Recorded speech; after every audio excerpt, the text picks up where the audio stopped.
Mark Twain said, "There's no such thing as a new idea. Pretending an idea or a strategy is new doesn't help." Are you going to keep nuking Godzilla? You shouldn't. Are you going to keep trying to kill Dracula by opening his coffin at dusk? I hope not. You have to acknowledge what's failed in the past and honestly examine why, then adjust. Anything less guarantees failure.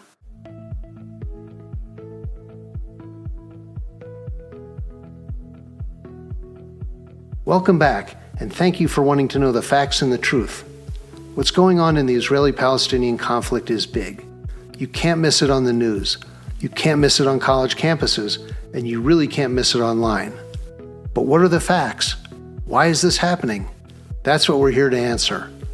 Our approach is to examine the major themes and focus on the important events that help you make sense of what's happening today. We care about knowing the truth. We care about the basic human right to live in peace. We care about ending the suffering. We care about finding justice, and we think you're here because you do too. The only path for us then is to go after the facts and be open to what they show us. Life can be beautiful without hatred, violence, and war, and maybe the way there starts with better understanding each other. Better understanding the Jewish people, the Palestinian people, the history of their conflicts and past peace efforts, and some of the major issues standing in the way of forging real peace. What the Hell is Going On in Gaza is a 9-part series made up of 30 episodes, each designed to help you understand a different but important part of the picture. As part 4 of our series continues, we'll consider the fact that there have been attempts to find peace between Israel and the Palestinians for decades and decades. Why has it failed so many times? What's really going on? Here in episode 19, we're going to take a closer look at the issue of land for peace, an idea that definitely isn't new. Let's get into it.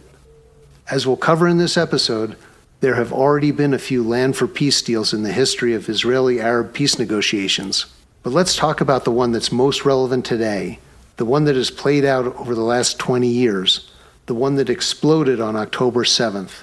This one was known as the Gaza disengagement. Here's the history. In the 1947 United Nations Partition Plan, Gaza was intended to be part of a new independent Palestinian state. Even though the Arabs rejected the plan, Gaza was not part of Israel. Instead, it fell to Egyptian control.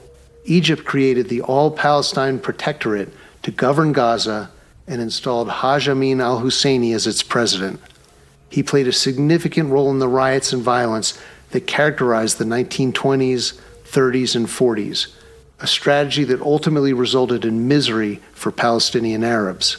The All-Palestine Protectorate did not exist for very long, eventually dissolving into the more accurate reality of Egyptian occupation. By 1953, it was gone. In the 1967 Six-Day War, Israel captured Gaza. We covered this in more detail in episode 16.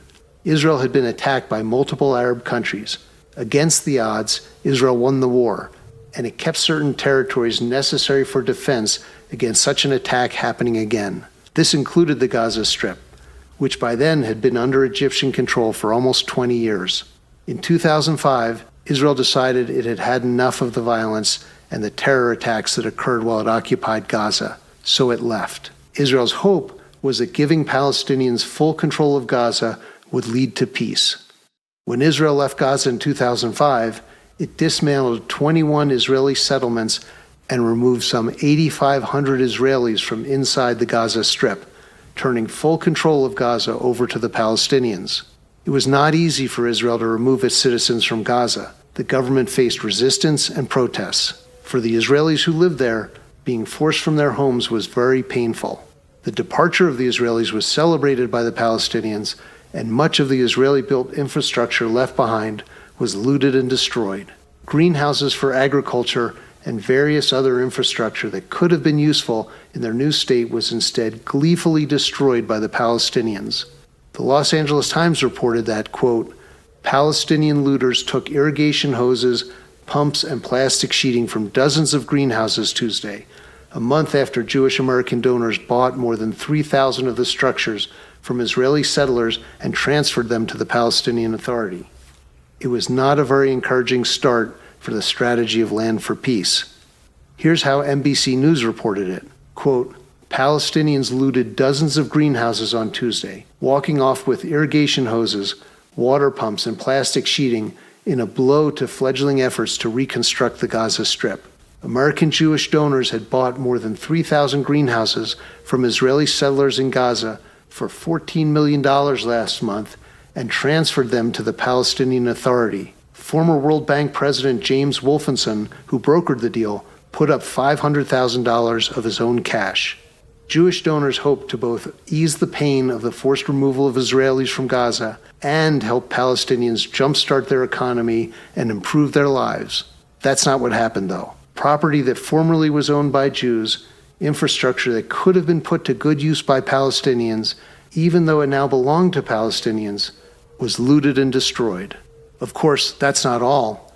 As we discussed in earlier episodes, given this opportunity for self-rule, effectively having their own state in Gaza, Palestinians in Gaza chose Hamas to lead them. And instead of working to create prosperity for Palestinians, Hamas seized full control, then focused almost all of its efforts, used almost all of its tax revenue, and used billions in international aid to pursue the destruction of Israel and the murder of Jews. The result? Violence, war, misery. Land for Peace was a total failure. Almost immediately after taking control of Gaza, Hamas launched an ongoing campaign of rocket attacks. This table shows the now decades-long pattern of rocket attacks against Israel, which increased significantly once Hamas came to power. What it doesn't show are the many bus bombings, car rammings, and suicide bombings carried out against Israeli civilians year after year. Land for Peace had been tried before too, for example in southern Lebanon. Israel had occupied southern Lebanon in response to many years of attacks against Israel from the region by the PLO and other Islamist militias.